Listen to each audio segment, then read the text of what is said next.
You're watching Truth versus Hype. Imagine a situation where the doctor who's treating you is not fully trained because she or he went to a college which used what is known as ghost faculty. Private practitioners that are simply rented by the day to come in and pad up the numbers, not to teach, simply because the college wanted to get the license to operate. Now this malaise of renting out doctors and even patients is across India. But we've come here to Punjab because a group of insiders are attempting to expose the rot in the system. But even then, there's an attempt to cover it up, suggesting how deeply these illegal networks have penetrated the very institutions that are meant to protect them. Some of the biggest medical colleges in Punjab and its neighboring states. The students who graduate here will become surgeons, physicians, gynecologists, aestheticians. In their hands, the power to take life and death decisions. But do they get a full education from experienced regular faculty to be given such responsibilities? An investigation done over the past 12 months by the Punjab Medical Council, which gives out licenses to doctors practicing in the state, suggests otherwise. It is not a regular faculty, and the faculty, they are coming on the day of inspection. When I started the inspection, which is a surprise inspection, I found that most of the faculty, say 20%, 30% or 40%, they may be absent on that day. These findings demonstrate how easily the guidelines laid down by the National Medical Council of India are violated. Now, the MCI has laid down rules that for any college to qualify for a license, it must have a minimum amount of faculty, patients and so on. So, for example, a college which is admitting about 150 students per batch for a 5-year MBBS program, it needs a faculty of about 110 full-time doctors and about 900 patients. And at any given time, there must be about 80 to 90% attendance of both. But an investigation by the Punjab Medical Council found colleges are easily beating the system by parachuting in doctors. One of the colleges which showed a high number of ghost faculty are those run by the Ambala-based Maharishi Markandeshwar Trust. The council found several faculty identified themselves as full-time staff right until the time of their last inspection, 1st January 2015, with their home address shown on campus, while in reality running thriving private practices hundreds of miles away. Someone is doing MD medicine and holding up a hair transplant clinic and a beauty clinic. Another one is showing there as a senior resident and running a heart center. And third one is doing a alternate medicine. And fourth one is having a own private practice and visiting a nursing home. And this is not something that they can turn around and say, look, we are allowed to do this in our spare time once we're done with our teaching. Well, unless they have helicopters to go ferry daily, otherwise it's not possible. One such example, Dr. Kulwant Singh, shown as faculty member at Solan from at least 2013 to 2015. But he's been running the Kulwant Heart Center in Ludhiana, miles away. Posing as a patient, Truth vs. Hype's Manas Roshan went to him for a consultation.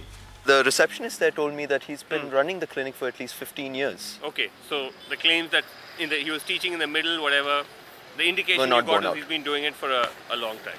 But that's why I was thinking. We then tried to interview him, but he was reluctant. जैसे आपके case में आप यहाँ भी practice कर रहे हैं और आप सोलन कॉलेज में नहीं ये तो resign 2015 में हुआ तो सारा कुछ खत्म हो गया तो आप कब resign किया आपने January 2015 में You resigned from the faculty there अच्छा उससे पहले आप जाते थे वहाँ उससे पहले साल एक था उसमें 20 साल तक मैं यही एक साल में बीच में था साल 1.5 साल 2 साल होता ज़्यादा तो कितनी लंबा काम नहीं वहाँ टोटली कितने साल के लिए थे आप फैकल्टी में less than 2 years थे 2 years less than 2 years.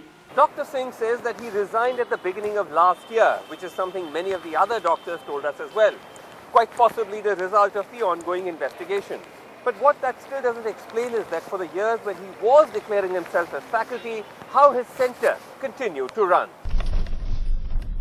Moreover, when we went to the Solan College, they told us that Singh would only come for inspections. Resign से पता है क्या है कि प्राइवेट डॉक्टर जो मेडिकल कॉलेज है ना ये उनको एनरोल कर लेते हैं ओके जब कोई इंस्पेक्शन वगैरह होता है उनको बुला लेते हैं ओके तो अभी थोड़ा स्ट्रिक्ट हो गई है कंडीशन मेरे ख्याल में अभी वो नहीं आ रहे मगर वो वैसे रेगुलर भी नहीं आते हैं, जब कभी इंस्पेक्शन होता है हमारे कोई रिश्तेदार के जान पहचान।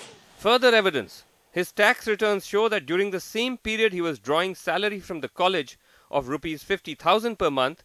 He was also receiving payments from third-party insurance companies.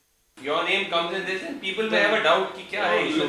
Those people who has to show me ना, they will come to mention me. क्योंकि मेरे कहने से अगर मैं किसी को बोलता हूँ तो छाती पड़वा के अपना बाईपास करा तो 1 मिनट में करवा लेता है। उसके वो फेथ होता है। What is all the more shocking, he's a chairman of the Ethics Committee of the Punjab Medical Council, the main watchdog for Punjab doctors. It is very sad. In fact, the medical council members, they should know the law and they are the custodians, in fact. And if they are involved, I think it's a bigger crime. Not far away, the Walia Clinic, headed by Dr. Devendrajit Singh Walia. But on paper, Dr. Walia has declared as an assistant professor at Solan from 2013 to 2015. His tax returns also show parallel payments of salary from college and insurance payments from big companies.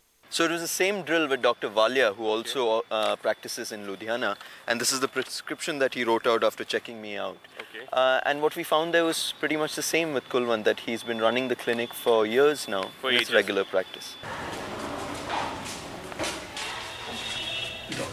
When we tried to interview Dr. Walia, he suddenly claimed to feel unwell. We are just doing something on this whole medical education and some of the issues raised by the Punjab Medical Council. Those tensions. Achha, just 2 minutes, we are right here. Achha.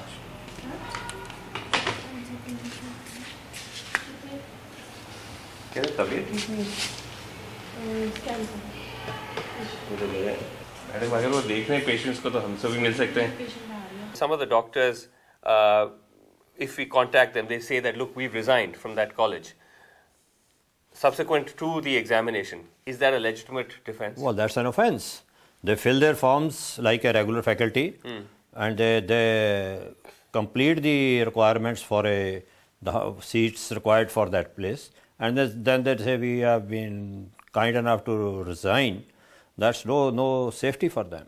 That doesn't cut any You ice. commit an offense and then you say, I have disappeared. Okay. That's no offense. It's a criminal offense.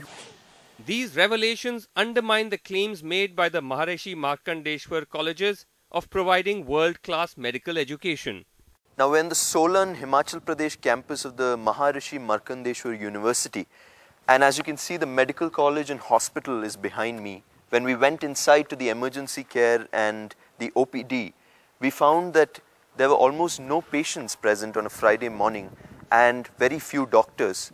When we tried to meet the principal of the medical college here in Solan, we were told that she's on vacation. So we tried to meet the next in command, Mr. Ajay Singla, only to find that he wouldn't answer any questions on the medical college or on the issue of ghost faculty.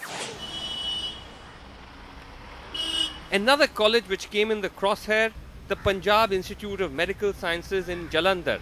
One of its faculty, Dr. B.S. Bhatia, who is shown as Associate Professor of Surgery for the year 2014-15. But he's also said to be running a private hospital in the town of Qadian, about 50 kilometers away. He too was a member of the PMC. At PIMS's surgery department, they said they'd never heard of a Dr. Bhatia.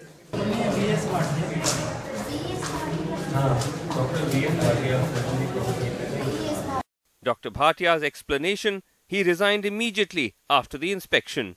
Just for 1-2 months, that's all. Only for 1 or 2 months?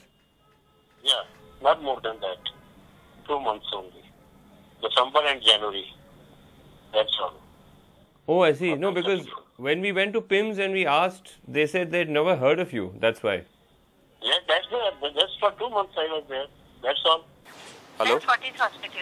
When we called him, Fortis Hospital in Ludhiana said Dr. Sanjeev Mahajan, an orthopedician, was free to see us anytime during the week. Dr. Sanjeev Mahajan होंगे लेकिन? Yes, sir, वो है. अच्छा, उनके साथ appointment मिल सकता है? मिल जाएगा सर. 9 to 3 सर है. आपने फर्स्ट टाइम आना है? 9 to 3, हाँ जी, first time. Except Dr. Mahajan, along with another doctor from the Ludhiana Fortis, Dr. Vaneet Kaur, are also shown as full-time faculty of PIMS for 2014-15. Madam, can you but at the PIMS orthopedic department, they'd never heard of Dr. Mahajan. नहीं ortho में कोई नहीं है doctor Sanjeev. अच्छा, कुछ associate assistant या associate professor है? नहीं, संजीव महाजन नहीं है. नहीं, वो नहीं है, डॉक्टर संजीव महाजन कोई नहीं है. अच्छा, पहले होते थे मैडम? हाँ? पहले भी नहीं थे. पहले भी नहीं थे? नहीं. And at the gynecological department, they admitted Dr. Kaur only appeared for inspections. ये डॉक्टर वनीत कौर होंगे? वनीत कौर यहाँ पे थोड़ी है. आपको किसने बताया कि वो यहाँ पे है? नहीं, वो कोई हमारे जान पहचान के हैं. हाँ जी. तो उन्होंने कहा कि डॉक्टर वनीत कौर है यहाँ. नहीं, अब वो यहाँ पे नहीं है. अच्छा, ज्वाइन नहीं किया उन्होंने यहाँ पे अभी. अच्छा, पहले होते थे कभी? नहीं, वो इंस्पेक्शन टाइम पे एक आध बार आए थे. अच्छा, इंस्पेक्शन टाइम पे आए थे. हाँ. बट ज्वाइन नहीं किया अभी. परमानेंट नहीं है. I've resigned long time back. I'm not really associated there. No, when did you resign, sir? 2013, I think. No, according to the MCI disclosure that you've done, the assessment was done end of 2014, and you're declared as PIMS faculty for that year. I'm in a meeting at the moment. Okay. In Bangalore. So I'll talk to you later. But officials in PIMS said these doctors are not ghost faculty. They said these doctors do teach, but were removed after they were found moonlighting. There were a couple of doctors, this is about a year back or more than a year back this situation happened. Yes. There were a couple of doctors who it was pointed out were doing private practice during working hours. Yes. And we immediately took the action and removed them. In fact, one of the doctors who was issued a notice had resigned from here a year before that. If the charges against these colleges is true, then based on the tax returns of the doctors, we can say that each is earning up to 6 lakhs a year. And that's 6 lakhs just to turn up for the 3 to 4 days of inspections that happen over a year. And it's easy to see how colleges such as these can afford it. The cost of medical education remains high. Students pay anywhere between rupees 13 lakhs to rupees 40 lakhs for a 5-year MBBS course. Clearly, in the case of dodgy colleges, they're not getting their money's worth. But the high financial stakes involved make it hard to get rid of the fraud. When the PMC tried to summon the doctors, these attempts, they say, were blocked by the state government. The medical education minister not allowing their first meeting. And the news coming in just as the show was about to air that Dr. Grewal himself has been removed as the head of the PMC. I have been reliably told today that the Minister for Medical Education, Mr. Anil Joshi, playing into the hands of the doctors involved in the medical corruption and the ghost faculty, issued some orders on file that my term has expired 1 year ago. So we made repeated attempts to contact Punjab's medical education minister to understand the rationale behind the removal of Dr. Grewal, but he was not available for comment. Coming up, how the scam of ghost doctors is a national scandal which may have reached even the highest regulatory body in the country.